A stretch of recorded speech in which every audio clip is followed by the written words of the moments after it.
Assalamualaikum warahmatullahi wabarakatuh. Nama saya Hesti Nursolihah dari Prodi S1 Ilmu Gizi Universitas Amata Yogyakarta. Dalam video kali ini, saya akan membahas mengenai patofisiologi obesitas.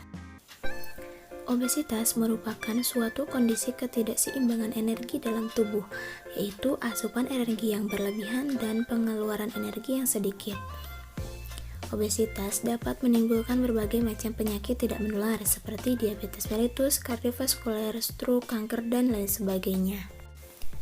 Munculnya penyakit tersebut didahului oleh suatu sindrom yang disebut dengan sindrom metabolik yang ditandai oleh peningkatan indeks massa tubuh atau IMT, hipertensi, hiperglikemia, dan dislipidemia.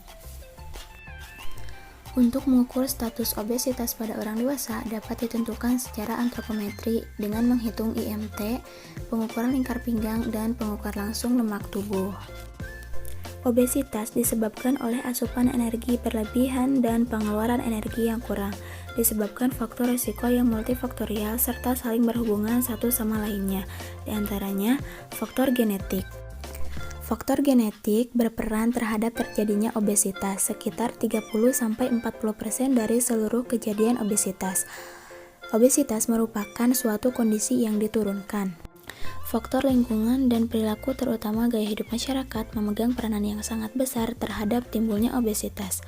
Adanya transisi demografi menyebabkan perubahan gaya hidup masyarakat ke arah gaya hidup sedentari atau kurang gerak yang disertai dengan pola makan yang tidak sehat dengan ciri tinggi energi, tinggi lemak tetapi rendah serat dan zat gizi mikro. Aktivitas rendah dengan asupan energi berlebihan menyebabkan timbunan energi dalam tubuh yang mengarah kepada terjadinya obesitas. Obesitas merupakan suatu keadaan yang disebabkan oleh gangguan keseimbangan energi di dalam tubuh. Keseimbangan energi dalam tubuh sangat bergantung pada interaksi yang kompleks antara sistem saraf, sejumlah hormon, dan faktor genetik. Dalam sistem saraf, penurunan asupan energi dan kehilangan lemak tubuh menstimulasi peptida yang bersifat oreksigenik di pusat hipotalamus dan sejumlah hormon untuk meningkatkan nafsu makan dan mengurangi pengeluaran energi. Sebaliknya, peningkatan asupan energi dan peningkatan penyimpanan lemak menstimulasi peptid anoreksigenik untuk menurunkan nafsu makan dan meningkatkan pengeluaran energi yang dikenal sebagai adaptasi termogenesis. Pengaturan keseimbangan energi dalam tubuh diperankan oleh sejumlah hormon, yaitu kelenjar hipotalamus. Selanjutnya, faktor genetik. Faktor genetik melalui 3 proses fisiologis, yaitu pengendalian rasa lapar dan kenyang, pengaturan laju pengeluaran energi, dan pengaturan kegiatan hormon. Pengaturan terjadi melalui sinyal aferen, baik sinyal panjang dan pendek yang berpusat di hipotalamus.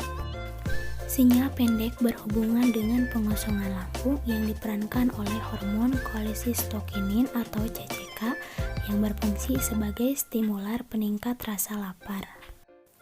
Sinyal panjang diperankan oleh hormon leptin dan insulin yang mengatur penyimpanan dan keseimbangan energi. Leptin merupakan hormon peptida yang disekresikan oleh jaringan adiposa yang bertugas untuk mengirimkan sinyal ke otak tentang jumlah simpanan dalam sel lemak. Sel lemak berlebihan akan memiliki leptin yang lebih banyak. Jaringan adiposa akan menyekresikan leptin lebih banyak ke dalam peredaran darah. Leptin akan merangsang anoreksigenik di pusat hipotalamus untuk menurunkan produksi neuropeptida Y atau NPY.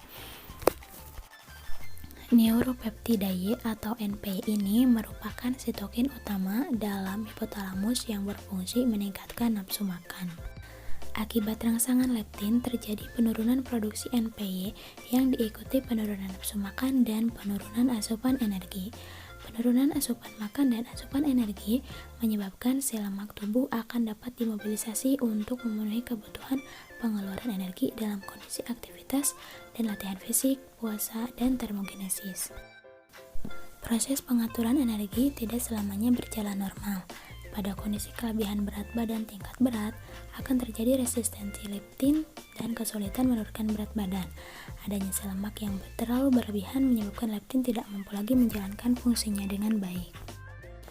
Resistensi leptin dirasakan sebagai rasa lapar oleh otak dan memberikan sinyal untuk terus meningkatkan nafsu makan. Dalam kondisi seperti itu, maka kelebihan berat badan sangat sulit dikontrol sehingga obesitas menjadi sangat sulit untuk ditanggulangi.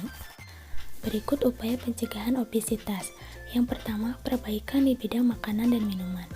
Kemudian, peningkatan aktivitas fisik, penyediaan layanan kesehatan yang memadai, perbaikan lingkungan sekolah khususnya bagi anak sekolah. Menurut WHO, penanggulangan obesitas difokuskan pada perubahan gaya hidup dengan pola makan yang benar, disertai aktivitas fisik cukup, dan perubahan perilaku ke arah perilaku gaya hidup sehat. Cukup sekian video dari saya, mohon maaf apabila banyak kesalahan, dan semoga bermanfaat. Wassalamualaikum warahmatullahi wabarakatuh.